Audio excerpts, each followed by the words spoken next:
Welcome back sa Pinoy True Story. Alam niyo ba mayroong pinakamahabang hagdan sa China? At pinakamalaking statue? At Colosseum? Ang Great Wall of China ay isa sa pinakamahabang hagdan sa buong mundo. Dito mo lang makikita sa North Suburban of Beijing, Huairou District. May layo itong 5,500 milya, 8,850 kilometro. Ipinatayo na kauna-unahang imperyo ng China na si Qin Shi Huang. Ipinatayo niya ang Wall o mas tinagawag na The Great Wall of China. Sinimulan ito sa paggawa noong ika-7 siglo BCE, sa kadahilanan para hindi sila basta-bastang lusubin sa mga karatig bansa kagaya ng Mongolia at ibang karatig bansa. Hanggang ngayon ito ay dinadayo ng mga tao para makita o masilayan ang kasaysayan ng China. Ikaw ka Pinoy Story, kaya mabang maglakad na ganito kahaba ang hagdan?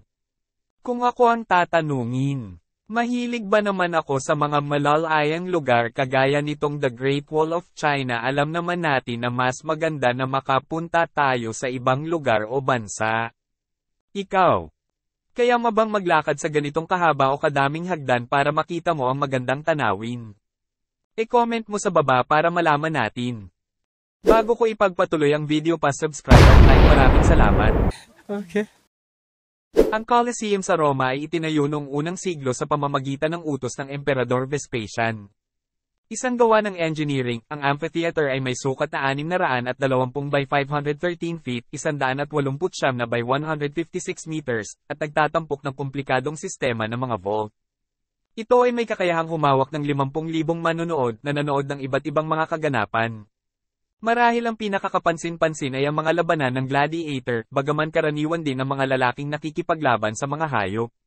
Bilang karagdagan, kung minsan ay ibinobomba ang tubig sa Colosseum para sa mga kunwaring pakikipag-ugnayan sa hukbong dagat.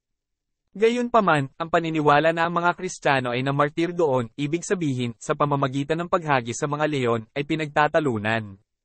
Ayon sa ilang pagtatantya, humigit kumulang 500,000 katao ang namatay sa Colosseum. Karagdagan pa, napakaraming hayop ang nahuli at pagkatapos ay pinatay doon. Ano pat ilang uri ng hayop ang naiulat na nawala. Si Kristo na manunubos, isang napakalaking estatwa ni Jesus, ay nakatayo sa ibabaw ng Mount Corcovado sa Rio de Janeiro. Ang mga pinagmulan nito ay nagsimula pagkatapos lamang ng digmaang pandaigdig nang ang ilang taga-Brazil ay natakot sa isang daloy ng kawalang Diyos. Iminungkahi nila ang isang estatwa na sa huli ay idinisenyo nina Heitor da Silva Costa, Carlos Oswald, at Paul Landowski. Nagsimula ang konstruksyon noong 1926 at natapos makalipas ang 5 taon. Ang resultang monumento ay may taas na 78 talampakan, 30 metro, hindi kasama ang base nito, na humigit kumulang 26 na talampakan, 8 metro, ang taas, at ang mga nakaunat na braso nito ay 72 talampakan, 28 metro. Ito ang pinakamalaking Art Deco sculpture sa mundo. Si Kristo na manunubos ay gawa sa reinforced concrete at natatakpan ng humigit kumulang 6 na milyong tile.